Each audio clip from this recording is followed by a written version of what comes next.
Good morning to all of you my dear student, myself doctor D N Gupta. कैसे आप सब? और बच्चों, अब हम लोग जो हमारा जो चैप्टर चल रहा है बायोटेक्नोलॉजी, उसका जो फर्स्ट चैप्टर है उस चैप्टर में काफी कुछ हम लोग ने स्टडी कर चुके हैं। और आज के लेक्चर्स में हम लोग बात करेंगे कि कॉम्पिटेंट होस्ट को कैसे बनाया जाए, किसके लिए, जिससे हम ट्रांसफॉर्मेशन कर पाए उस होस्ट का, किसके साथ, रिकॉम्बिनेंट डीएनए के साथ। आप जानते हैं होस्ट का मतलब क्या है कि जैसे सपोज दैट ये प्लाज्मिड है, जैसे ये मान लीजिए प्लाज्मिड है और इस प्लाज्मिड में हम लोगों ने डिजायर्ड डीएनए को इंसर्ट करा दिया है। जब डिजायर्ड डीएनए को हमने इंसर्ट करा दिया तो ये क्या बन गया? ये बन गया रिकॉम्बिनेंट डीएनए। ओके, ये बन गया रिकॉम्बिनेंट डीएनए। अब इस रिकॉम्बिनेंट डीएनए को, ये रिकॉम्बिनेंट प्लाज्मिड को, मान लें हम ये एसर्सिया कोलाई बैक्टीरिया है, तो एसर्सिया कोलाई बैक्टीरिया के अगर हम इसे एंट्री कराना चाहते हैं तो आपको पता है कि जो बैक्टीरियल सेल होती है उसकी जो सेल वॉल है, जो उसकी सेल मेम्ब्रेन है वो कैसी होती है? जो सेल मेम्ब्रेन होती है वो हाइड्रोफिलिक मॉलिक्यूल की बनी होती है।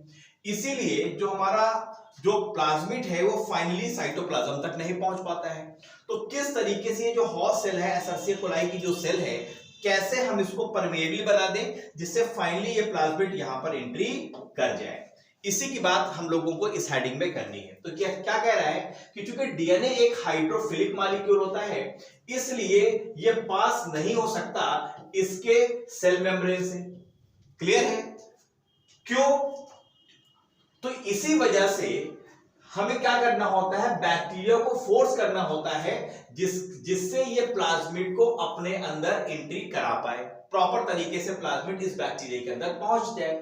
कहता है जो बैक्टीरियल सेल है इसको सबसे पहले हमें कॉम्पिटेंट करना होगा, मतलब योग्य बनाना होगा जिससे ये प्लाज्मिड इस बैक्टीरिया सेल के अंदर अर्थात होस्ट सेल के अंदर पहुंच जाए और डीएनए को प्रॉपर अपने अंदर ले ले।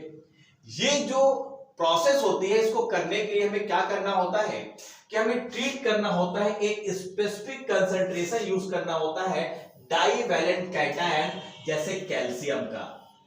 इसके कल्चर्स में हमें सबसे पहले इस बैक्टीरिया सेल को डालना होता है। डाईवैलेंट्स का मतलब क्या है? जैसे Ca++। मोनोवैलेंट का मतलब क्या होता है? जैसे सोडियम Na+, ये क्या है? मोनोवैलेंट है और ये डाईवैलेंट है। तो सबसे पहले क्या करना होता है कि सबसे पहले हमें ट्रीट करना होता है, एक स्पेसिफिक कंसंट्रेशन लेते हैं किसका? डाईवैलेंट कैटायन जैसे कैल्शियम का, जिससे क्या होता है कि जो डीएनए है वो प्रॉपर तरीके से, क्योंकि बैक्टीरिया के सबसे ऊपर वो होती है सेल वॉल और सेल वॉल के नीचे बच्चों होती है सेल मेम्ब्रेन। तो जब हम डाईवैलेंट कैटायन के सॉल्यूशंस में इस बैक्टीरिया को रखते हैं तो इसकी जो ऊपर वाली जो सेल वॉल है वो परमेएबल हो जाती है और ये प्लाज्मिड इस सेल वॉल और प्लाज्मा मेम्ब्रेन के बीच में यहां पर आ जाता है, यहां पर बीच में आ जाता है। लेकिन अभी इसको, ये प्लाज्मा मेम्ब्रेन को भी पार करके कहां पहुंचना है? साइटोप्लाज्म में पहुंचना है। तो हमने जब डाईवैलेंट कैटायन अर्थात कैल्शियम का कल्चर यूज किया तो सिर्फ हम यहां पर सेल वॉल को परमेएबल बना पाए। तो फाइनली हमारा प्लाज्मिड कहां पहुंच गया? सेल वॉल और प्लाज्मा मेम्ब्रेन के बीच में। लेकिन अभी हमें इस प्लाज्मिड को कहां पहुंचाना है? साइटोप्लाज्म में अंदर पहुंचाना है। तो देखो हम लोगों को क्या करना होगा। तो फाइनली क्या होगा बच्चों, जब हम पेज को थोड़ा सा ऊपर करते हैं तो चीजों को और समझते हैं। यहां पर क्या कह रहा है, आपकी एनसीईआरटी क्या कहती है कि जो बैक्टीरिया है अब फाइनली सेल वॉल के पोर के द्वारा कहां पहुंच गया? सेल वॉल और प्लाज्मा मेम्ब्रेन के बीच में पहुंच गया। जरा हम लोग इंग्लिश लेते हैं तो फिर मैं आपको फिर प्रॉपर समझाता हूं, ठीक है? अब यहां पर फाइनली देखिए कि मान लीजिए ये एसर्सिया कोलाई है, इसके ऊपर वाली सेल वॉल है और ये प्लाज्मा मेम्ब्रेन है। तो जो हमारा जो रिकॉम्बिनेंट डीएनए है वो कहां पहुंच गया? इन दोनों के बीच में पहुंच गया। अब क्या कह रहा है, जरा नेक्स्ट देखिए क्या कह रहा है। ये कह रहा है कि जो बैक्टीरिया है पोर्स, चूंकि सेल वॉल में पोर हो गए तो फाइनली ये सेल वॉल और प्लाज्मा मेम्ब्रेन के बीच में पहुंच गया। अब ये कह रहा है कि जो रिकॉम्बिनेंट डीएनए है, जो रिकॉम्बिनेंट डीएनए है, ये कह रहा है, एक मिनट बच्चों जरा इंक ले लेते हैं। हाँ, ये कह रहा है कि जो रिकॉम्बिनेंट डीएनए है तब फोर्सफुली हम ऐसे सेल्स में एंट्री कराना चाहते हैं by incubating the cells with recombinant DNA on ice। तो सबसे पहले हमने क्या किया, सबसे पहले हम लोग ने कैल्शियम के कल्चर के साथ एसर्सिया कोलाई बैक्टीरिया को ट्रीट किया, जिससे उसकी सेल वॉल में पोर हो गया और जो रिकॉम्बिनेंट डीएनए था वो सेल वॉल और प्लाज्मा मेम्ब्रेन के बीच में पहुंच गया। अब हम क्या करेंगे कि ये जो बैक्टीरियल सेल है और ये इसकी प्लाज्मा मेम्ब्रेन और बीच में ये प्लाज्मिड पड़ा हुआ है, तो अब हम इसको क्या करेंगे, हम इसको आइस पे रख देंगे। इसको किस में रखेंगे, आइस पे रखेंगे। फिर हम इसको 2 मिनट के लिए 42 डिग्री सेंटीग्रेड पे रख देंगे इसको। यस, और जब 42 डिग्री सेंटीग्रेड पे रखेंगे तो इसी प्रोसेस को हम बोलते हैं हीट सॉक। फिर रखने के बाद पुनः हम इसको फिर आइस में रख देंगे। तो जब फिर हम इसको आइस में रखेंगे, प्यूरिंग देम बैक ऑन आइस, तो इससे क्या होगा कि जो होस्ट सेल है, जो एसर्सिया कोलाई सेल्स है, वो एनेबल हो जाएगी और ये जो बैक्टीरिया एसर्सिया कोलाई बैक्टीरिया ये आसानी से इस रिकॉम्बिनेंट डीएनए को अपने अंदर ले लेगी, अर्थात फाइनल एसर्सिया कोलाई के अंदर ये जो साइटोप्लाज्म है, ये प्लाज्मिड इसके अंदर पहुंच जाएगा। तो क्या किया हमने, इस एसर्सिया कोलाई को हमने कॉम्पिटेंट बनाने के लिए सबसे पहले इसको कैल्शियम कल्चर में ट्रीट किया। यस, कैल्शियम कल्चर में ट्रीट करने से इसकी जो सेल वॉल थी उसमें पोर हो गए, तो ये जो प्लाज्मिड है वो सेल वॉल और प्लाज्मा मेम्ब्रेन के बीच में पहुंच गया। फिर हमने इसको आइस में रखा, फिर 2 मिनट के लिए हमने इसको हीट सॉक दिया 42 डिग्री सेंटीग्रेड में, पुनः इसको हमने आइस में रखा, और जब हम पुनः इसको आइस में रखते हैं तो फिर ये जो एसर्सिया कोलाई है वो कॉम्पिटेंट हो जाती है, इनेबल हो जाती है, और फाइनली जो प्लाज्मिड सेल वॉल और प्लाज्मा मेम्ब्रेन के बीच में था वो साइटोप्लाज्म के अंदर चला जाता है। यस, इस तरीके से हमने इसको अंदर पहुंचा दिया। फिर ये क्या कह रहा है, this is not the only way, सिर्फ यही एक अकेला रास्ता नहीं है जिससे हम एलियन डीएनए को या वेक्टर डीएनए को या हम कह सकते हैं रिकॉम्बिनेंट डीएनए को हम होस्ट सेल के अंदर भेजें। इसके अलावा भी कई रास्ते हैं। जैसे अगर इसमें एक रास्ता आता है जिसको बोलते हैं माइक्रो इंजेक्शन का एक प्रोसेस होता है, और इस माइक्रो इंजेक्शन प्रोसेस का यूज बच्चों हम एनिमल सेल के रेफरेंस में करते हैं।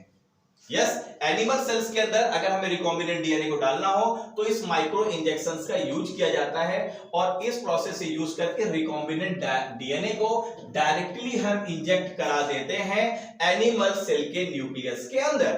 तो एक तो प्रोसेस ये हो गया, पहला तो एक सामान्य प्रोसेस था जिसमें मैं कैल्शियम का यूज किया, आइस का यूज किया, फिर हीट सॉक दिया, फिर आइस का यूज किया, तो एक तो प्रोसेस वो हो गया। दूसरा प्रोसेस कहां पर हुआ, एनिमल सेल के लिए माइक्रो इंजेक्शंस का। और बच्चों जो तीसरा प्रोसेस होता है उसको बोलते हैं बायोलिस्टिक और जीन गन। ये प्रोसेस जो यूज किया जाता है बच्चों, ये प्लांट सेल्स के रेफरेंस में इसको हम यूज करते हैं। यहां पर हम क्या करते हैं, यहां पर हम बम्बार्डेड कर देते हैं higher velocity of micro particles का। ये जो माइक्रो पार्टिकल्स है किसके बने होते हैं, गोल्ड या टंगस्टन के बने होते हैं, और जो गोल्ड और टंगस्टन का मान लेते हैं ये पार्टिकल है, इसी के ऊपर रिकॉम्बिनेंट डीएनए की हम यहां पर कोटिंग कर देते हैं, और फाइनली हम बम्बार्डमेंट कर देंगे एसर्सिया कोलाई के ऊपर, तो फाइनली ये इस तरीके से अंदर एंट्री कर जाएगा। इस प्रोसेस को हम बोलते हैं बायोलिस्टिक और जीन गन। क्लियर है बच्चों?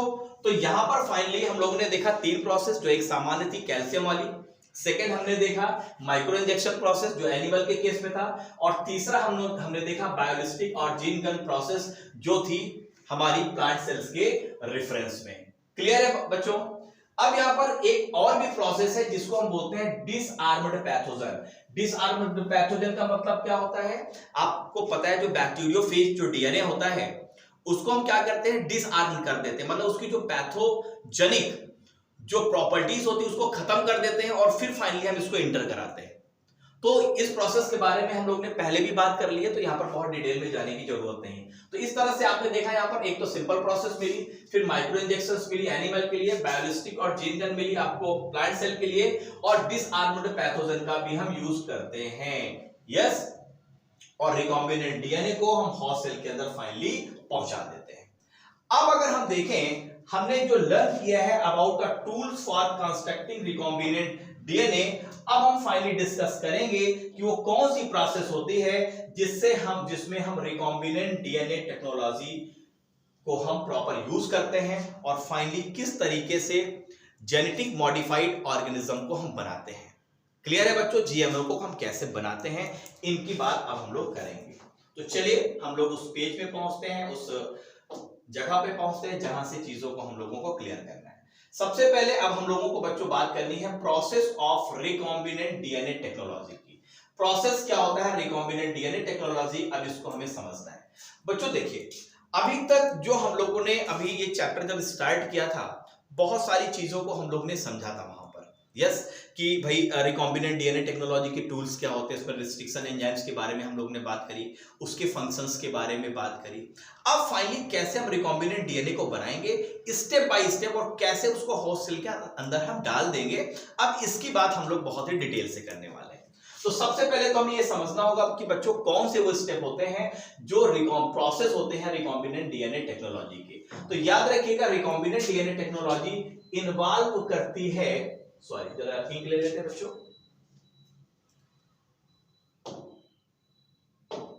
रिकॉम्बिनेंट डीएनए टेक्नोलॉजी एक ऐसी प्रोसेस होती है बच्चों जिसमें हम सेवरल स्टेप्स इन्वॉल्व करते हैं, और इसमें एक इसका स्पेसिफिक सीक्वेंस है।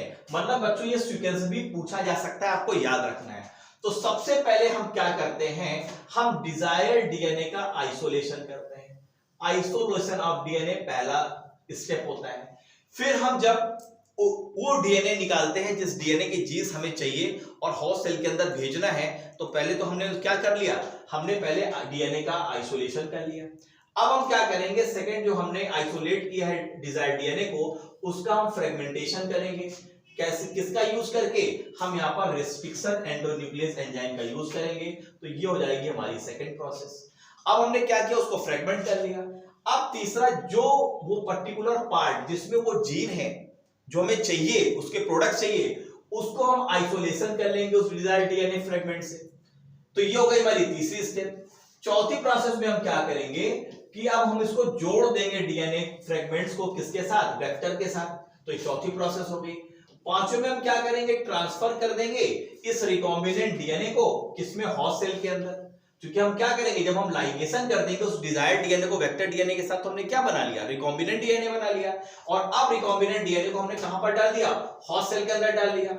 और छठवें स्टेप में जब ये हम बना लेंगे, जब ट्रांसफॉर्म्ड बन जाएगा रिकॉम्बिनेंट, तो फाइनली हम इसकी कल्चरिंग करेंगे होस्ट सेल की। कहां पर, एक ऐसे मीडियम में जहां पर हम लार्ज स्केल में प्रोडक्ट को बना सकें। और फाइनली सेवेंथ में फिर फाइनली हम एक्सट्रैक्शन कर लेंगे उस डिजायर प्रोडक्ट का जो हमें उस पर्टिकुलर जीन से चाहिए, तो और फाइनली बन गया है। तो इस तरह से आप देखें बच्चों, तो ये पूरा जो प्रोसेस है रिकॉम्बिनेंट डीएनए का, वो 7 स्टेप में कंप्लीट होता है। पहला स्टेप्स क्या था, पहला स्टेप्स था हमने क्या किया, आइसोलेशन किया डीएनए का। सेकंड, डीएनए का फ्रेगमेंटेशन किया जो हमने आइसोलेट किया है। फिर हमने क्या किया, फिर हमने क्या किया, आइसोलेशन कर दिया डिजायर्ड डीएनए फ्रेगमेंट्स का। फिर हमने लाइगेशन करा दिया डीएनए फ्रेगमेंट का वेक्टर के साथ। फिर हम इसको, जब हमने रिकॉम्बिनेंट डीएनए बना लिया, तो इसको ट्रांसफरिंग कर दिया कहां पर, होस्ट सेल के अंदर। फिर होस्ट सेल के हमने कल्चरिंग कराई क्योंकि ट्रांसफॉर्म हो चुका था। और फाइनली हमने एक्सट्रैक्शन कर लेंगे उस डिजायर्ड प्रोडक्ट का जो हमें बायोरिएक्टर से मिलेगा। तो इस तरीके से बच्चों ये 7 स्टेप्स हैं। अब हम एक एक स्टेप्स के बारे में डिटेल से पढ़ना स्टार्ट करेंगे। तो चलिए सबसे पहले फर्स्ट स्टेप की ओर हम लोग बढ़ते हैं। पहला स्टेप्स क्या है, isolation of the genetic material. अब देखो बच्चों, जरा इसको मैं समझाता हूं एक एक स्टेप्स को जरा। हाँ, अब आइसोलेशन ऑफ जेनेटिक मटेरियल का मतलब क्या है, मतलब सबसे पहले हमें वो जेनेटिक मटेरियल निकालना है, वो जीन निकालनी है। सबसे पहले तो हमें डीएनए निकालना होगा, क्योंकि डीएनए का ही पार्ट तो जीन होता है। तो जीन कहां पड़ा होगा, सिंपल सी बात है कि अगर हम मान लेते हैं कि, अगर हम मान लेते हैं, इसको थोड़ा सा और बड़ा कर ले तो आपको समझाने में एक मिनट। यस, अब आपको पूरा साफ साफ दिख रहा होगा। अब यहां पर चीजों को हम आपको बताते हैं। यहां पर देखिए, सबसे पहले क्या कह रहा है कि जब हम आइसोलेशन करते हैं जेनेटिक मटेरियल अर्थात डीएनए का, तो कैसे करते हैं।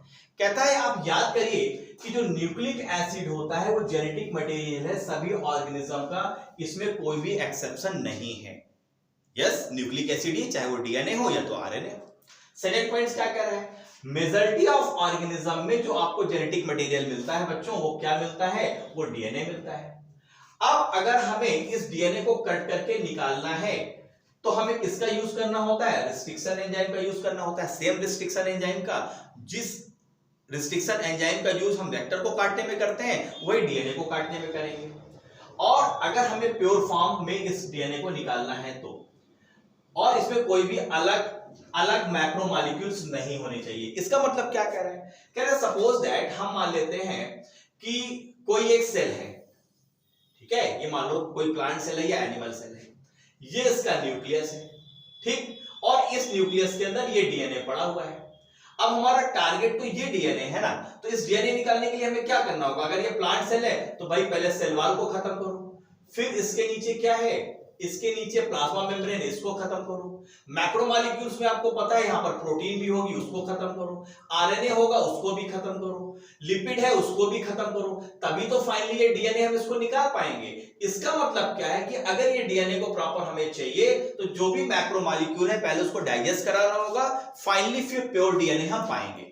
इसका मतलब क्या है कि फाइनली डीएनए को पाने के लिए कई ऐसे एंजाइम्स का यूज करना होगा जो इसके अंदर जो मैक्रोमोलेक्यूल है वो डाइजेस्ट हो जाए और फाइनली हमें ये प्योर डीएनए मिल जाए। जैसे सिंपल कि यहां पर क्या कह रहा है कि कहता क्या है कि यदि सपोज दैट अगर हमें सेल को ओपन करना है डीएनए को रिलीज कराने के लिए, डीएनए को पाने के लिए, तो हमें क्या करना होगा। जैसे मान लो मैक्रोमोलेक्यूल आरएनए है, मैक्रोमोलेक्यूल सेल के अंदर प्रोटीन है, मैक्रोमोलेक्यूल्स के अंदर पॉलीसेकेराइड्स है, लिपिड्स हैं। तो अगर हमें इसे हटाना है तो हमें क्या करना होगा, मान लेते हैं अगर वो बैक्टीरियल सेल है तो बैक्टीरियल सेल है तो बैक्टीरियल सेल के लिए हमें क्या यूज करना होगा, हमें लाइसोजाइम का यूज करना होगा। अगर ये क्या है बच्चों, अगर प्लांट सेल है तो उसकी सेल वॉल को हटाने के लिए हमें सेलुलेज एंजाइम का यूज करना होगा जिससे सेलुलोज को डाइजेस्ट कर पाए। अगर वो फंगल सेल है तो उसकी सेल वॉल काइटिन की बनी हुई है तो हमें काइटिनेज को यूज करना होगा। यस, और अगर प्रोटीन है तो प्रोटीन को पचाने के लिए प्रोटीएज का यूज करना होगा। अगर आरएनए है तो आरएनए को पचाने के लिए हमें किसका यूज करना होगा, हमें आरएनएज का यूज करना होगा।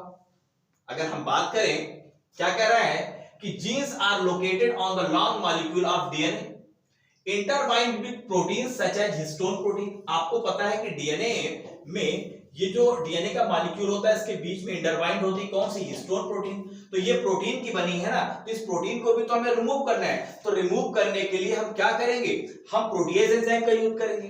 अगर हमें आरएनए को हटाना है तो हमें क्या यूज करना होगा, रिबोन्यूक्लियेज एंजाइम का यूज करना होगा जिससे ये आरएनए को डाइजेस्ट करे और जो प्रोटीन है वो जो प्रोटीन को कौन डाइजेस्ट कर ले, उसके लिए ये प्रोटीएज एंजाइम का हम यूज कर ले। और जो दूसरे मॉलिक्यूल्स है वो रिमूव किए जा सकते हैं एप्रोप्रिएट अगर ट्रीटमेंट हो और purified DNA ultimately precipitates out हम कर लें after the addition of, finally हम चिल्ड एथेनॉल का यूज करके हम वो प्योर डीएनए को प्राप्त कर सकते हैं। और यह देखा जा सकता है जो कलेक्शन है ऑफ फाइन थ्रेड और फाइनली फाइन थ्रेड्स के रूप में सस्पेंशन के फॉर्म में ये डीएनए में मिल जाता है। यहां पर अगर आप देखो बच्चों तो यहां पर एक फिगर दिखाया गया है, देखो यहां पर ये जो आप देख रहे हैं ये फिगर, यहां पर ये जो स्पून से दिख रहा है बच्चों ये, तो ये क्या है, ये वही डीएनए है, फाइनली प्योर डीएनए है क्योंकि ये सेल के अंदर था। तो सबसे पहले सेल के ऊपर के जितने भी मटेरियल थे उन सारे मटेरियल को हम लोग ने डिफरेंट एंजाइम को यूज करके डाइजेस्ट कर दिया और फाइनली हमारा ये प्योर डीएनए मिला है। अभी प्योर डीएनए तो नहीं कह सकते, कुछ इसमें अशुद्धियां होंगी, लेकिन यहां पर देखिए इस तरीके से रेशे के फॉर्म पे ये डीएनए आपको मिल रहा है। वही चीज यहां पर बताई गई है। क्या कहा गया है कि फाइनली जब हम सारे एंजाइम्स का यूज कर लेंगे तो जिसके अंदर ये डीएनए है, जिसके अंदर बच्चों ये डीएनए है, यहां पर फाइनली हम चिल्ड एथेनॉल का प्रयोग करेंगे। चिल्ड का मतलब बहुत ठंडा, एथेनॉल का हम प्रयोग करेंगे तो फाइनली फिर हमें रेशे के रूप में ये डीएनए हमको मिल जाएगा। तो इसको याद रखिएगा किसका हमें यूज करना है। क्या लिखा हुआ है, किसका हम यूज करेंगे बच्चों, फिर से आपको बता देता हूं। यस, चिल्ड एथेनॉल का बहुत इंपॉर्टेंट पॉइंट है, इसका यूज करना है, चिल्ड एथेनॉल का यूज करना है जिससे फाइनली हम देख सकते हैं फाइन थ्रेड्स के रूप में हमको ये डीएनए मिल जाएगा। यस, तो किस तरह से हमने आइसोलेट किया, डीएनए को, चाहे एनिमल सेल्स की बात हो, प्लांट सेल्स की बात हो, हमने डिफरेंट डिफरेंट एंजाइम्स का यूज किया है और फाइनली न्यूक्लियस के अंदर जो डीएनए था उसको हम लोग ने थ्रेड्स के फॉर्म पे ले लिया फाइनली जब हमने चिल्ड एथेनॉल का यूज किया। तो आई होप आपको क्लियर हो गया होगा बच्चों, ये जो फर्स्ट प्रोसेस था इसका क्या उद्देश्य था और फाइनली किस तरीके से हम चाहे प्लांट सेल हो या एनिमल सेल के अंदर जाके उस डीएनए को निकाल लिए जिस डीएनए को हमें चाहिए था।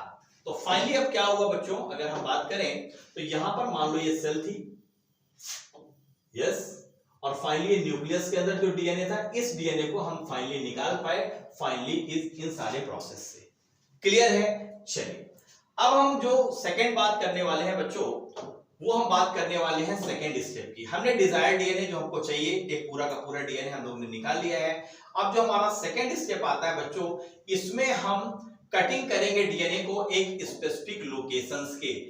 तो अगर हमें स्पेसिफिक लोकेशन से जो पर्टिकुलर डीएनए हमने निकाला है अगर हमें उसे कटिंग करनी है तो क्या हमें करना होगा, इसके बारे में अब हम लोग बच्चों समझते हैं।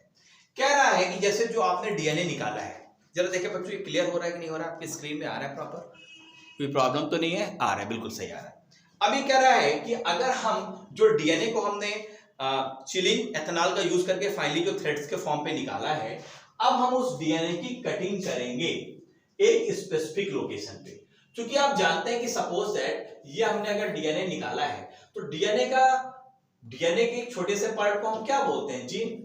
हम मान लेते हैं कि ऐसी जीन को हम निकालना चाहते हैं जो जीन इंसुलिन बनाने के लिए जिम्मेदार है और हम मानते हैं कि वो यहां पर वो जीन है। तो बच्चों यहां से कट करने के लिए, स्पेसिफिक साइट से कट करने के लिए हमें क्या चाहिए? हमें चाहिए रिस्ट्रिक्शन एंजाइम चाहिए। यस, ये रिस्ट्रिक्शन एंजाइम स्पेसिफिक जगह से इसको काटेगी।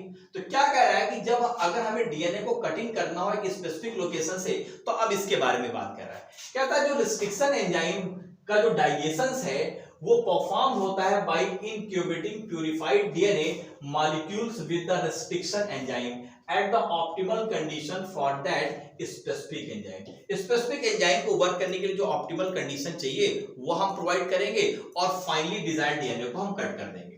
फाइनली क्या कह रहा है कि इसमें जैसे कि मैंने पहले भी आपको बता देता हूं, इसमें एग्रोस जेल इलेक्ट्रोफोरेसिस को हम टेक्निक को अपनाते हैं जो हम पहले आपको बताया था जब हमने डीएनए के फ्रेगमेंट्स कर लिए थे, फिर हमने जेल इलेक्ट्रोफोरेसिस के बेल में उसको डाल दिया था और जो जेल इलेक्ट्रोफोरेसिस था वहां पर जहां पर पॉजिटिव चार्ज लगा था, क्योंकि डीएनए का मॉलिक्यूल नेगेटिव होता है तो उसकी तरफ मूव कर रहा था on the basis of their size and weight. तो जहां पर जो सबसे हल्के थे सबसे नजदीक पहुंच गए थे। अब उसमें से हमें क्या कर लेना है, उसमें हमें वो डिजायर्ड डीएनए वो जो डिजायर्ड जीन है उसको निकाल लेना है। तो वही यहां पर कह रहा है कि जो हम लोग ने डिजायर्ड डीएनए निकाला है उसके लिए हम क्या यूज कर रहे हैं? सबसे पहले हम लोग ने रिस्ट्रिक्शन एंजाइम्स का यूज किया, अब यहां पर हम एग्रोस जेल इलेक्ट्रोफोरेसिस का इस्तेमाल करेंगे ये चेक करने के लिए कि पर्टिकुलर रिस्ट्रिक्शन एंजाइम ने प्रॉपर तरीके से अपना फंक्शन किया है या नहीं किया है। डाइजेशन का मतलब डाइजेस्ट करना या कटिंग करना। क्योंकि आप जानते हैं डीएनए एक नेगेटिवली चार्ज मॉलिक्यूल है, इसलिए ये पॉजिटिव इलेक्ट्रोड्स अर्थात एनोड्स की तरह मूव करता है कहां पर? जेल इलेक्ट्रोफोरेसिस के अंदर। और ये जो प्रोसेस होती है इस प्रोसेस को हम वेक्टर डीएनए के साथ भी अपनाते हैं। डिजायर्ड डीएनए के साथ भी इलेक्ट्रोफोरेसिस प्रोसेस करेंगे बच्चों, और जो वेक्टर डीएनए है उसके साथ भी हम जेल इलेक्ट्रोफोरेसिस प्रोसेस करेंगे। क्लियर है? चलिए नेक्स्ट क्या कह रहा है, अब जब ज्वाइनिंग करेंगे, joining of DNA involve several process, और जब इस डीएनए को हम वेक्टर डीएनए के साथ जब हम ज्वाइन कराते हैं तो कई प्रोसेस इन्वॉल्व होती हैं। आफ्टर हैविंग कट अब source DNA as well as the vector DNA, अब सोर्स डीएनए क्या है? वो डिजायर्ड डीएनए है जिसको हमें वेक्टर के साथ जोड़ना है।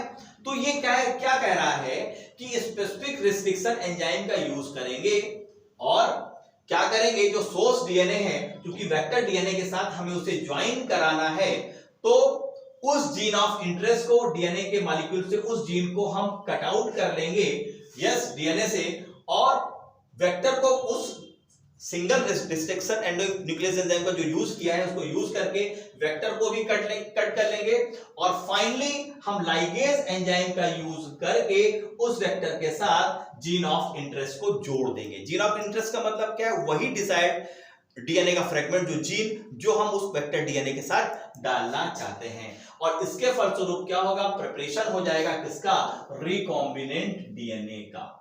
इसको थोड़ा सा मैं आपको एक्सप्लेन फिर से कर देता हूं, चीजें आपको और क्लियर हो जाएंगी। चलो बच्चों, जरा cutting of DNA in specific locations का मतलब क्या है।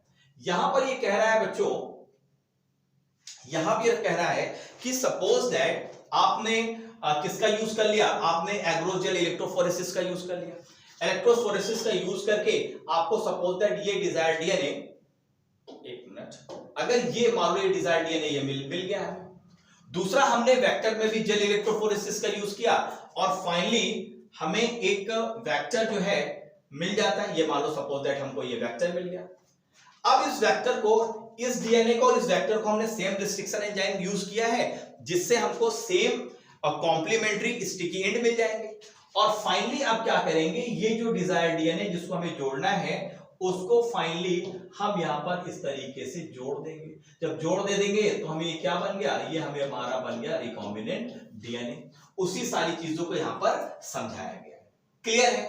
अब यहां पर ये जो रिकॉम्बिनेंट डीएनए है बच्चों, इसका अभी हमें एम्प्लीफिकेशंस करना होगा। यस, और जीन ऑफ इंटरेस्ट का कौन सी टेक्निक यूज करेंगे, पॉलीमरेज चेन रिएक्शंस करेंगे। मतलब ये जो जीन ऑफ इंटरेस्ट है, जिस जीन को हमने यहां पर जोड़ा है, इसका हमें एम्प्लीफिकेशन करना है। इसकी बहुत सारी कॉपियां भी हमें बनानी होगी। चलिए, तो जो नेक्स्ट स्टेप है बच्चों, इस नेक्स्ट स्टेप में हम लोग जो बात करेंगे amplification of gene of interest using PCR. इसमें हम करते क्या है बच्चों, जरा इसको मैं आपको क्लियर कर देता हूं। चलिए, सबसे पहले अगर हम बात करें तो amplification of gene interest using, इसमें क्या यूज करते हैं, पॉलीमरेज चेन रिएक्शन टेक्निक को। किसको यूज करते हैं, सॉरी इससे आ जाते हैं, एक मिनट,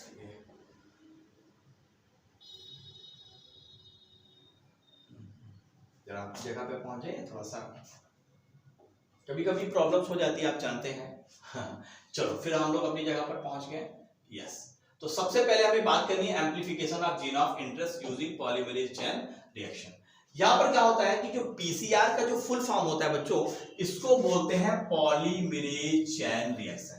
इस रिएक्शन में हम क्या करते हैं, जो जीन है या डीएनए है ऑफ इंटरेस्ट, मतलब जो रिकॉम्बिनेंट डीएनए है या वो डीएनए जो हमने जोड़ा है, उसको हमें मल्टीपल कॉपी बनानी होती है। ये क्या कह रहा है, और ये कॉपी हम कहां पर बनाते हैं, हम लैब में बनाते हैं। और इसको बनाने के लिए हमें दो टेम्पलेट्स का हम यूज करते हैं। जरा इसको पढ़ लेते हैं, फिर मैं आपको समझाता हूं। देखो, सबसे पहले ये जो amplification of gene of interest, जिसमें हम पॉलीमरेज चेन रिएक्शन टेक्निक करते हैं, इसमें 3 स्टेप होती है।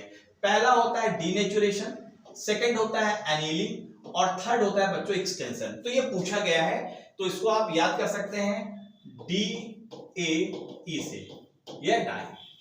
सबसे पहले हम क्या करते हैं कि जो हमारा डबल स्ट्रैंडेड जो डीएनए है बच्चों, इसको पहले हम डीनेचुरेशन करते हैं। तो डीनेचुरेशन करने के लिए हम पर्टिकुलर जो एंजाइम है उसका यूज करते हैं। तो डीनेचुरेशन में क्या होता है कि ये जो इसके बीच के जो हाइड्रोजन बॉन्ड है वो टूट जाते हैं और दो स्ट्रैंड एक दूसरे से अलग हो जाते हैं।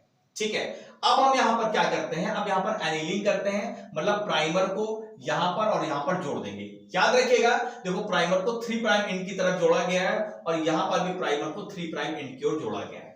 प्राइमर्स क्या होते हैं, अब इसके बारे में हम अब बात करेंगे। फिर क्या होगा तीसरे में अब क्या होगा, एक्सटेंशन होगा, मतलब ये डबल स्ट्रैंडेड डीएनए प्रॉपर बनेंगे। और इस प्रॉपर एक्सटेंशन में जो इस एंजाइम का हम यूज करते हैं उसका नाम है डीएनए पॉलीमरेज या टैग पॉलीमरेज के नाम से भी जानते हैं। और इसमें डीऑक्सी न्यूक्लियोटाइड्स को भी हम प्लस करते रहते हैं। और अगर इसकी लगभग हम 30 साइकिल चलाएं बच्चों, 30 बार अगर इस साइकिल को चलाएं तो 1 बिलियन कॉपी हम एम्प्लीफाइड कर सकते हैं उस डिजायर्ड डीएनए की जो हमें करनी है। चलिए, अब इसके बारे में जो लिखा है एनसीईआरटी में उसको हम लोग थोड़ा सा समझ लेते हैं। यस, ये क्या कह रहा है कि जब हम इनकी कॉपी बनाते हैं तो हम क्या कह रहा है आगे, 2 सेट प्राइमर्स या 2 सेट प्राइमर्स का यूज करते हैं। ये प्राइमर्स क्या होते हैं, अगर हम प्राइमर्स के बारे में बात करें, थोड़ा सा बड़ा करते हैं बच्चों इसको, अगर हम प्राइमर्स के बारे में बात करें प्राइमर्स के बारे में बात करें तो ये छोटे से केमिकली सिंथेसाइज्ड ऑलिगोन्यूक्लियोटाइड्स होते हैं जो कि कॉम्प्लीमेंट्री होते हैं रीजन ऑफ द डीएनए। आपने देखा था यहां पर हमने दो स्ट्रैंड्स को अलग कर लिया था और दोनों स्ट्रैंड जब अलग हो गए थे इस तरीके से बच्चों, तो यहां पर हमने एनीलिंग प्रोसेस में क्या किया था, हम लोग ने एनीलिंग प्रोसेस में यहां पर 3 प्राइम की तरफ इस तरीके से हमने ये प्राइमर को जोड़ दिया था। तो ये जो प्राइमरी होते हैं ये कॉम्प्लीमेंट्री होते हैं किसके, इस स्ट्रैंड के, अपने टेम्पलेट स्ट्रैंड से। अब हम यहां पर एक एंजाइम का यूज करते हैं जिसका नाम है डीएनए पॉलीमरेज एंजाइम। क्योंकि डीएनए पॉलीमरेज एंजाइम ही तो प्रॉपर ये पॉलीमराइज करके फाइनली इस तरीके से ये नए स्ट्रैंड्स क्रिएट करेगा।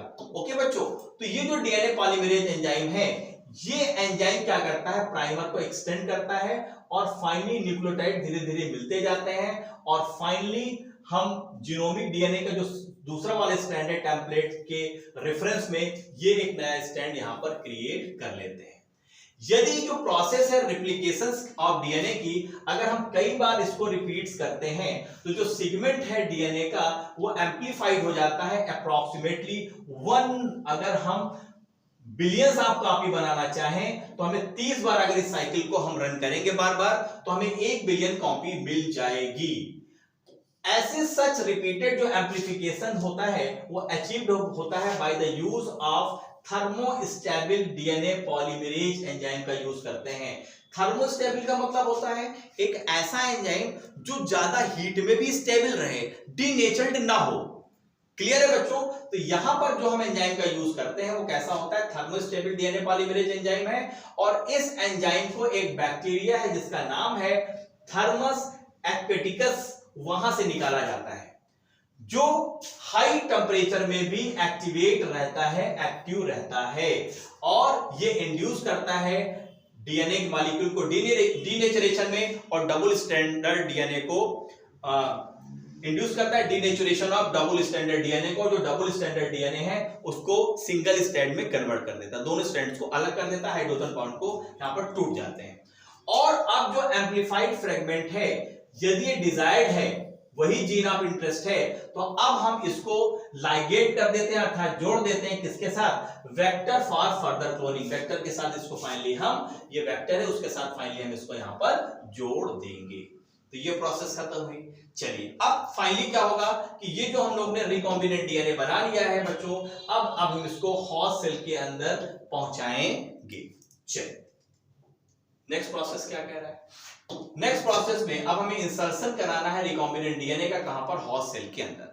आपने देखा कि जब रिकॉम्बिनेंट डीएनए को इंसर्शन कराने के लिए अलग अलग टेक्निक्स थी, जैसे बायोलिस्टिक टेक्निक थी, माइक्रो इंजेक्शन टेक्निक्स थी, डिसआर्म टेक्निक थी, एक कैल्शियम वाली टेक्निक्स मैंने आपको बताया था। तो वहीं पर कह रहा है कि यहां पर जो सेवरल मेथड हैं, several methods of introducing the, कह रहा है कि सेवरल मेथड होते हैं अगर हमें लाइगेटेड डीएनए या रिकॉम्बिनेंट डीएनए को अगर हम रिसिपिएंट सेल या होस्ट सेल के अंदर हमें एंट्री करानी है तो कहता है recipient cell after making them competent to receive take up DNA present in its surrounding. So if a recombinant DNA bearing a gene for resistance to an antibiotics is transferred into Escherichia coli cell, the host cell become transformed into the ampicillin resistant cell। ये क्या कह रहा है भाई, हमने कई method अपनाया और फाइनली रिकॉम्बिनेंट डीएनए या प्लाज्मिड को हमने Escherichia coli के अंदर एंट्री करा दिया।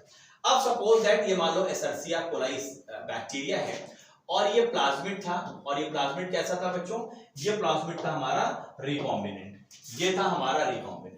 अब अगर इस प्लाज्मिड में अगर सपोज दैट कोई एक ऐसी जीन होती, कैसी जीन होती, जो एम्प्लिसिन रेजिस्टेंस जीन्स थी, एम्प्लिसिन अगर रेजिस्टेंस जीन होती जिसको हम सिलेक्टेबल मार्कर के नाम से भी जानते हैं, तो अगर ये इस प्लाज्मिड को अगर हम यहां पर एंट्री कराएंगे बच्चों, और अगर इस Escherichia coli को अगर अब हम एम्पिसिलिन के माध्यम में मीडियम में अगर ग्रो कराएंगे तो इसकी ग्रोथ बहुत बढ़िया होगी, मतलब ग्रोथ होगी विदाउट एनी डिस्टर्बेंस। और फाइनली ये जो बैक्टीरिया है वो ट्रांसफॉर्म हो जाएगा, कैसा ट्रांसफर हो जाएगा, ये एम्पिसिलिन रेजिस्टेंट सेल्स में ट्रांसफॉर्म हो जाएगा। मतलब अब ये बैक्टीरिया जो पहले मर सकती थी, क्योंकि इसके अंदर कोई भी ऐसा वेक्टर नहीं था, जिसमें एम्प्लिसिन रेजिस्टेंस जीन होती, लेकिन चूंकि हमने रिकॉम्बिनेंट डीएनए डाल दिया है, ऐसा प्लाज्मिड डाल दिया जिसमें ऑलरेडी एम्प्लिसिन से रेजिस्टेंस जीन है, तो ये एसर्सिया कोलाई जब ट्रांसफॉर्म होगी तो ऐसी सेल में कन्वर्ट हो जाएगी कि अब ये एम्प्लिसिलिन मीडियम में भी मरेगी नहीं, क्योंकि इसमें जीन पर्टिकुलर आ गया है, ट्रांसफॉर्म हो गया है। वही चीज यहां पर बताया गया है। क्या कह रहा है कि if we spread the transform cell and अगर प्लेट कंटेनिंग एम्पिसिलिन, अब अगर इस ट्रांसफॉर्म बैक्टीरिया को एक ऐसे प्लेट में हम डालते हैं जिसमें एम्पिसिलिन है, तो ये वहां पर ग्रो करेगी, विल ग्रो। लेकिन जो अनट्रांसफॉर्म्ड हो रेसिपिएंट सेल्स है वो क्या हो जाएगी, मर जाएगी। तो इससे हम पहचान के लेंगे, इसीलिए तो इन रेजिस्टेंस जीन्स को हम सिलेक्टेबल मार्कर के नाम से भी जानते हैं। Yes, since due to ampicillin resistance gene one is able to select a transformed cell in the presence of ampicillin। तो अगर एम्प्लिसिन रेजिस्टेंस क्वालिटी है, इसका मतलब ये जो एसर्सिया कोलाई सेल है ये ट्रांसफॉर्म हो चुकी है, ये पहचानने में मदद करता है।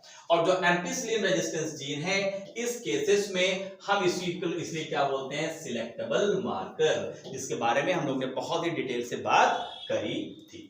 चलिए बच्चों, अब हम फाइनली बात करते हैं obtaining the foreign gene product. अब वो जीन जो प्रोडक्ट्स बनाएगा, कैसे बनाएगा भाई, डीएनए पहले मैसेंजर आरएनए बनाएगा, फिर मैसेंजर आरएनए प्रोटीन बनाएगा, और प्रोटीन ही हमारा डिजायर्ड प्रोडक्ट है। तो ये जो ऑब्टेनिंग फॉरेन जीन प्रोडक्ट्स को हम किस तरह से ऑब्टेन करेंगे, अब जरा इसके बारे में हम लोग थोड़ा सा डिटेल से बात कर लेते हैं। अब हम बात करेंगे obtaining the foreign gene products को। चलिए, ये क्या प्रॉपर दिख रहा है, प्रॉपर आपको ओके दिख रहा है। चलिए,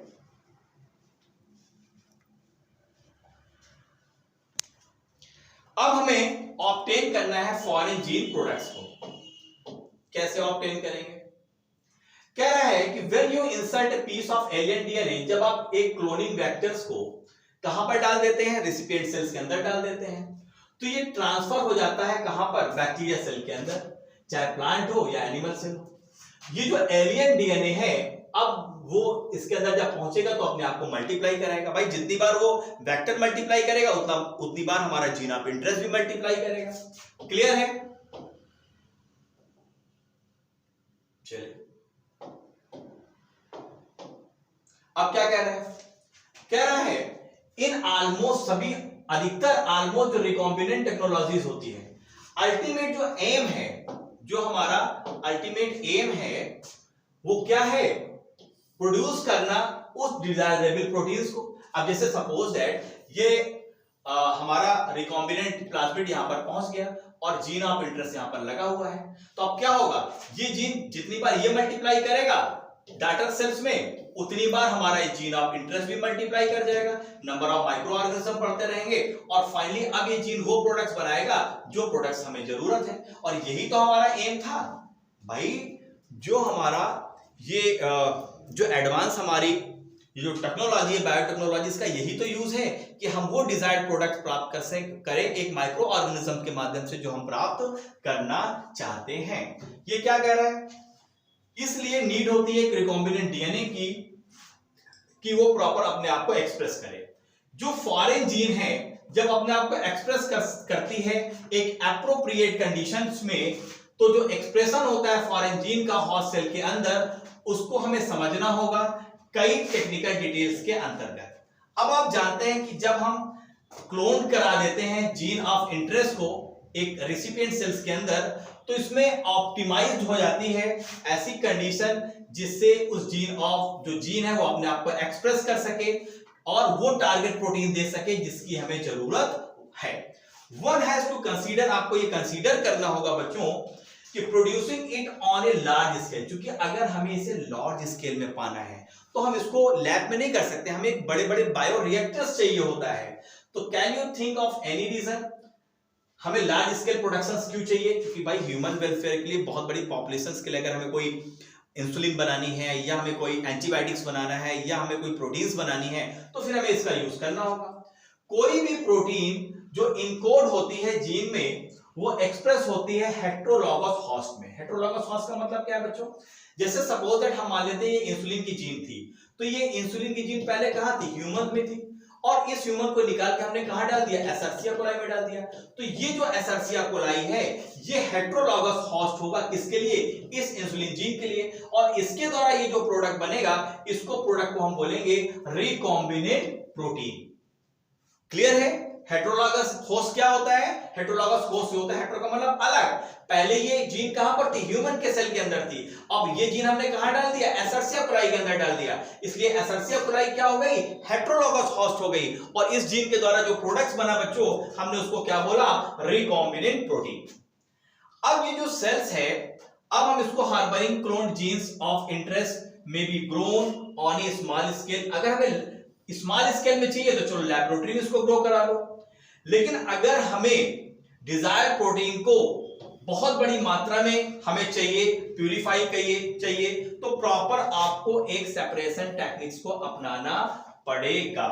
अब ये सेल्स को मल्टीप्लाई कराना होगा ऐसे कल्चर मीडियम में जहां पर अरबों खरबों सेल्स को बना पाए और फाइनली वो डिजायर्ड प्रोडक्ट्स को हम गेन कर पाए। कैसे पॉसिबल होगा, जरा इसको समझते हैं। ये क्या कह रहा है कि cells can also be multiplied in a continuous culture system where the used medium is drained out from one side while fresh medium is added from the other to maintain the cells in their physiological mode।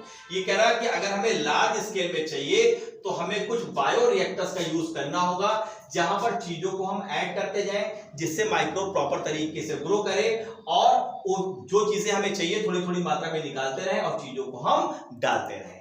चलिए क्या कह रहा है, कह रहा है कि अगर हमें स्मॉल वॉल्यूम का culture can not eat appreciable quantities of products, अगर छोटा हमें चाहिए, थोड़ा प्रोडक्ट चाहिए तो वो कोई मतलब नहीं है, क्योंकि हमें ह्यूमन वेलफेयर के लिए यूज करना है तो लार्ज क्वांटिटी चाहिए। तो ये क्या कह रहा है कि टू प्रोड्यूस लार्ज क्वांटिटी, अगर आपको लार्ज क्वांटिटी में प्रोडक्ट्स चाहिए तो क्या करना होगा, आपको अगर लार्ज क्वांटिटी में बच्चों प्रोडक्ट्स चाहिए तो हमें बायोरिएक्टर्स को डेवलप करना होगा। ये बायोरिएक्टर्स क्या होते हैं, जहां पर बड़ी मात्रा में लार्ज वॉल्यूम में, लार्ज वॉल्यूम का मतलब क्या है, 100 लीटर से 1000 लीटर तक प्रोडक्ट्स हम एक बार में प्राप्त कर सकते हैं सिंगल बैच में, और कल्चर हो जाएगा, इसमें प्रॉपर प्रोसेस्ड होगी। इसके लिए जो रिक्वायर्ड होगा वो क्या रिक्वायर्ड है, बायोरिएक्टर्स इन्वॉल्व होता है। इस बायोरिएक्टर्स में क्या होती है, वेसल्स होते हैं, बड़े बड़े बर्तन होते हैं जिसमें रॉ मटेरियल को हम डालते हैं, यस, और बायोलॉजिकली ये कन्वर्टेड हो जाता है उस स्पेसिफिक प्रोडक्ट्स में जो हमें चाहिए, चाहे वो इंडिविजुअल एंजाइम्स की बात हो बच्चों या किसी ऐसे प्रोटीन्स की बात हो जो हमें चाहिए, चाहे वो इंसुलिन हो या कोई एंजाइम्स हो। कहता है कि इसमें हम माइक्रोबियल प्लांट का यूज करते हैं, एनिमल्स या ह्यूमन सेल से वो डिजायर्ड जीन को हम निकालते हैं और फाइनली उस माइक्रोब के अंदर एंट्री कराते हैं और जब बायोरिएक्टर में उस माइक्रोब को खूब अच्छा ग्रो कराते हैं और फाइनली प्रोडक्ट्स वहां से हम गेन करते हैं। एक जो बायोरिएक्टर है वो प्रोवाइड करता है एक ऐसी अच्छी कंडीशन जिसमें हम डिजायर्ड प्रोडक्ट को बड़ी मात्रा में प्राप्त कर सकते हैं अगर हम उसमें प्रॉपर ऑप्टिमम ग्रोथ कंडीशन के लिए हम प्रॉपर टेम्परेचर दें, प्रॉपर पीएच को मेंटेन रखें, सबस्ट्रेट प्रॉपर दें, साल्ट सही यूज करें, सही क्वांटिटी में विटामिन का यूज करें, सही क्वांटिटी में हम ऑक्सीजन प्रोवाइड करें, तो इन बायोरिएक्टर्स के अंदर उस क्वांटिटी में हमें डिजायर्ड प्रोडक्ट मिल जाएगा जो हम चाहते हैं। तो एक्चुअली बायोरिएक्टर्स क्या है, बायोरिएक्टर एक ऐसा प्रोसेस है जिसमें बड़े बड़े वेसल्स का इस्तेमाल किया जाता है, स्टीयरर का इस्तेमाल किया जाता है, फाइनली हम मिक्सिंग करते हैं, प्रॉपर पीएच को मेंटेन रखते हैं, टेम्परेचर को मेंटेन रखते हैं, प्रॉपर वो रॉ मटेरियल प्रोवाइड करते हैं जिससे माइक्रोब और अच्छी तरह से ग्रो करें। क्लियर है बच्चों? चलो इसको थोड़ा सा और हम लोग समझते हैं डिटेल से।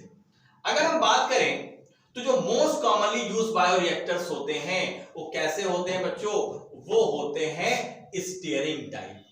स्टीयरिंग टाइप का मतलब समझो जैसे घरों में जैसे मथानी का हम यूज करते हैं, दही को मथते हैं ना, तो मथानी का यूज करते हैं, मतलब इस तरह से राउंड कर दिया नीचे की ओर।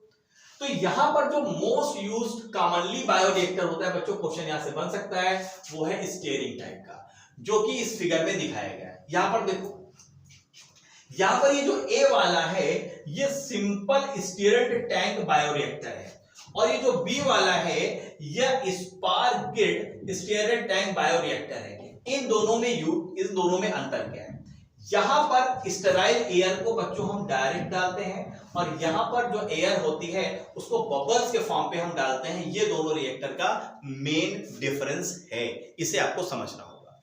क्लियर? यहां पर आप क्या देख रहे हैं, यहां पर देखो ये मोटर लगी हुई है और मोटर से ये पूरी सॉफ्ट लगी हुई है और ये सॉफ्ट क्या करती है, इस तरीके से घूमती है और घूमने से जो मटेरियल है वो प्रॉपर तरीके से मिक्सिंग हो जाता है। यस, और यहां पर एक फोम ब्रेकर है। फोम ब्रेकर का मतलब क्या है कि जो फेना उठता है उसको काटती जाए, फेना ना उठने दे उतना प्रॉपर। फ्लैट ब्लेडेड है। कल्चर ब्रॉथ है, यहाँ पर कल्चर प्रॉपर ब्रॉथ है। ये स्टेराइल एयर यहां से देखो डाली जा रही है। स्टीम फॉर स्टेराइजेशन, स्टीम डाली जाती है कि अगर कोई प्रॉपर तरीके से हम उसको टेम्परेचर प्रोवाइड कर पाए। एसिड बेस पीएच कंट्रोल के लिए देखो यहाँ पर प्रॉपर लगा हुआ है। तो ये सब क्या है, ये प्रॉपर एक बायो रिएक्टर है। यहां पर आप देखें, यहां पर bubbles dramatically increase the oxygen transfer area. अब हम यहां पर अगर ऑक्सीजन को बढ़ा रहे हैं तो बबल्स को हम एंट्री कराते हैं प्यूरिफाइड एयर के फॉर्म्स पे। क्लियर है? तो ये दोनों प्रॉपर देख रहे हैं, ये बायो रिएक्टर है। चलिए थोड़ा सा और आगे बढ़ते हैं बच्चों और चीजों को हम लोग समझते हैं। चलिए, जब आप पेज को आगे बढ़ाएंगे तो क्या कह रहा है कि जो स्टीयरर टैंक रिएक्शन है वो यूजुअली कैसा होता है, वो होता है सिलेंड्रिकल। कैसा होता है? सिलेंड्रिकल होता है, या एक कर्व्ड बेस होगा जो फैसिलिटेट करेगा मिक्सिंग को रिएक्टर के अंदर, जो रिएक्टर के अंदर कंटेंट है उसकी प्रॉपर मिक्सिंग कराएगा। कह रहा है जो स्टीयरर है वो फैसिलिटेट करता है ऑक्सीजन की भी अवेलेबिलिटी, कि पूरे जो वेसल्स है उसमें प्रॉपर ऑक्सीजन की अवेलेबिलिटी नीचे से ऊपर तक एक जैसी रहे through out the bioreactor. Alternative जो रिएक्टर मैंने आपको बताया, यहां पर एयर को बबल के थ्रू हम रिएक्टर के अंदर भेजते हैं। यही दोनों रिएक्टर के बीच में, बायोरिएक्टर के बीच में डिफरेंस है। अगर आप देखेंगे तो जो फिगर आप देख रहे हैं क्लोजली, आप देखेंगे कि जो बायोरिएक्टर्स है वो एक एजिटेटर सिस्टम है। यस, और इसमें ऑक्सीजन की जो डिलीवरी है सिस्टम है उसमें फोम कंट्रोल सिस्टम भी लगा हुआ है, ऑक्सीजन की डिलीवरी भी प्रॉपर लगी हुई है। टेम्परेचर कंट्रोल सिस्टम भी इसमें लगा हुआ है, पीएच को कंट्रोल करने के लिए सिस्टम भी लगा है, और सैंपलिंग को भी टाइम टू टाइम हम निकाल के चेक कर सकते हैं स्मॉल वॉल्यूम में, और हमें देख सकते हैं टाइम टू टाइम निकाल के कि प्रॉपर तरीके से प्रोसेस चल रहा है या नहीं चल रहा है। यस, और अब लास्ट में जो प्रोसेस आती है वो आती है डाउन स्ट्रीम प्रोसेसिंग। चलिए अब हम समझते हैं कि डाउन स्ट्रीम प्रोसेसिंग क्या होती है बच्चों। अगर हम डाउन स्ट्रीम प्रोसेसिंग की बात करें तो ये क्या कह रहा है कि जब हम बायोसिंथेटिक स्टेज को पूरा कर लेते हैं, मतलब जो बायोरिएक्टर है उसके अंदर हमने डिजायर्ड प्रोडक्ट्स को बना लिया है, अब क्या कर रहा है, तब ये प्रोडक्ट्स को हमें एक पर्टिकुलर एक प्रोसेस होती है, प्रोसेस होती है, उसकी एक प्रॉपर सीरीज होती है। अगर हमें इसको मार्केटिंग के लिए मार्केट में भेजना है तो उसके पहले हमें एक प्रॉपर प्रोसेस करना होता है। उसके बारे में कह रहा है, क्या कह रहा है, कह रहा है इस प्रोसेस में हम दो चीजें इंक्लूड करते हैं। क्या, कौन सी दो चीजें? पहला हम इंक्लूड करते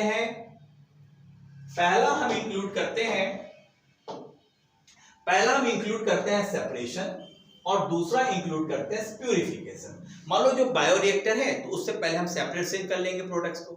यस, इसके बाद हम क्या करेंगे, उसका प्यूरिफिकेशन करेंगे, उसमें कुछ अशुद्धियां होंगी उसको प्योर करेंगे, फिर उसको प्रोसेस करेंगे। प्रोसेस कह रहा है which are collectively referred to as downstream process. देखो डाउन स्ट्रीम प्रोसेस में दो स्टेप आते हैं, पहला आता है सेपरेशन और दूसरा आता है प्यूरिफिकेशन।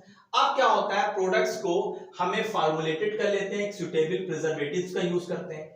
जैसे आप देखते हैं कि जो मार्केट में अचार वगैरह आते हैं उसमें प्रिजर्वेटिव्स होता है जिससे वो खराब ना हो, तो यहाँ पर प्रिजर्वेटिव्स का भी यूज करेंगे, उसके साथ ऐड करेंगे, और ऐसा फार्मुलेशन जो कि अंडरगो थ्रू, फिर हम इसको क्लिनिकल ट्रायल कराएंगे। अगर वो ड्रग का केस है, भाई विदाउट क्लिनिकल ट्रायल थोड़ी हम मार्केटिंग उसकी कर देंगे। जैसे आप देखते हैं जब भी कोई वैक्सीन बनती है तो पहला उसका ट्रायल होता है, पेशेंट पे ट्रायल होता है, कैसे रिजल्ट्स आते हैं। वो ट्रायल सीधे ह्यूमन में नहीं किया जाता, पहले हम उसको एनिमल्स में करते हैं, फिर वो ह्यूमंस के लिए लाते हैं। जब हमको प्रॉपर रिजल्ट्स मिलते हैं तब स्ट्रिक्ट क्वालिटी कंट्रोल की चेकिंग होती है, टेस्टिंग होती है प्रत्येक प्रोडक्ट्स के लिए जो रिक्वायर्ड है। ये जो डाउन स्ट्रीम प्रोसेस है और जो क्वालिटी कंट्रोल टेस्टिंग है वो प्रोडक्ट टू प्रोडक्ट अलग है। अब अगर मान लीजिए वो कोई ड्रग है तो भैया उसका प्रोसेस अलग है, अगर कोई खाने वाली चीज है तो उसका प्रोसेस अलग है। तो प्रोडक्ट टू प्रोडक्ट ये क्या करती है, वारी करती है, डिफरेंट होती है। तो बच्चों इस तरीके से इस पहला जो चैप्टर था उसको आज हम लोग ने खत्म कर लिया है यहाँ पर प्रॉपर तरीके से। यस, और अगर समरी की बात करें तो समरी क्या कहता है कि फाइनली अगर इस पूरे चैप्टर्स को अगर हम समराइज वे में बच्चों एक्सप्लेन करना चाहे तो ये क्या कहता है कि बायोटेक्नोलॉजी बच्चों एक ऐसी प्रोसेस थी जिसमें हम लार्ज स्केल में प्रोडक्शंस करते हैं उस डिजायरेबल प्रोडक्ट्स का जो हम चाहते हैं, और उसकी मेकिंग करते हैं प्रोडक्ट की और प्रोसेस करते हैं जिससे हम, और इसमें हम लाइव ऑर्गेनिजम्स का यूज करते हैं। लाइव ऑर्गेनिज्म एसएससी आपको लाइव क्या है, लाइव ही तो है। सेल्स का यूज करेंगे या एंजाइम्स का यूज करेंगे। जो मॉडर्न बायोटेक्नोलॉजी है इसमें हम जेनेटिकली मॉडिफाइड ऑर्गेनिजम्स का यूज करते हैं। ये जेनेटिकली मॉडिफाइड ऑर्गेनिजम्स क्या था, जैसे एसर्सिया कोलाई है, इसके हमने रिकॉम्बिनेंट डीएनए डाल लिया तो ये एसर्सिया कोलाई जीएमओ में कन्वर्ट हो गया। यही जेनेटिकल मॉडिफाइड ऑर्गेनिजम्स होता है। अब हम पॉसिबल कर पाते हैं जब हम man learn to alter the chemistry of DNA and construct recombinant DNA. आप क्या करते हैं, केमिस्ट्री को चेंज करते हैं, डिजायर्ड डीएनए को पर्टिकुलर निकालते हैं, कट करते हैं और वेक्टर के साथ जोड़ के फाइनली होस्ट सेल के अंदर डाल देते हैं और फिर डिजायर्ड प्रोडक्ट वहां से हम ऑब्टेन करने लगते हैं। तो ये पूरी की पूरी प्रोसेस जेनेटिक इंजीनियरिंग और जो प्रोसेसिंग थी इन सभी को हम इसमें इन्वॉल्व करते हैं। ये जो प्रोसेस होता है इसमें हम रिस्ट्रिक्शन एंडोन्यूक्लियस एंजाइम का यूज करते हैं, लाइगेज का यूज करते हैं, एप्रोप्रिएट प्लाज्मिड लेते हैं, ये वायरल वेक्टर लेते हैं, आइसोलेट करते हैं, फेरी करते हैं, फॉरेन डीएनए का होस्ट ऑर्गेनिजम्स के अंदर डाल देते हैं। जो एक्सप्रेशन होता है फॉरेन जीन का, एक्सप्रेशन जब होगा फॉरेन जीन का तो डिजायरेबल प्रोडक्ट्स मिलेगा, फिर प्यूरिफिकेशन करेंगे और फाइनली वो जीन प्रोडक्ट्स को हम ले लेंगे और इस तरीके से फाइनली वो प्रोडक्ट्स हमें मिल जाएगा। अगर हमें लार्ज स्केल में चाहिए तो बायोरिएक्टर्स का यूज करेंगे और फाइनली हम वो डिजायर्ड प्रोडक्ट हमको मिल जाएगा। तो इस पूरे प्रोसेस को, पूरे चैप्टर्स को बच्चों हम लोग ने स्टेप बाय स्टेप क्लियर किया। अगर आपको ये चैप्टर और सेशन अच्छा लगा है तो लाइक करिए, शेयर करिए अपने दोस्तों के साथ। मिलते हैं नेक्स्ट चैप्टर में, तब तक के लिए bye bye, see you, have a nice day, bye.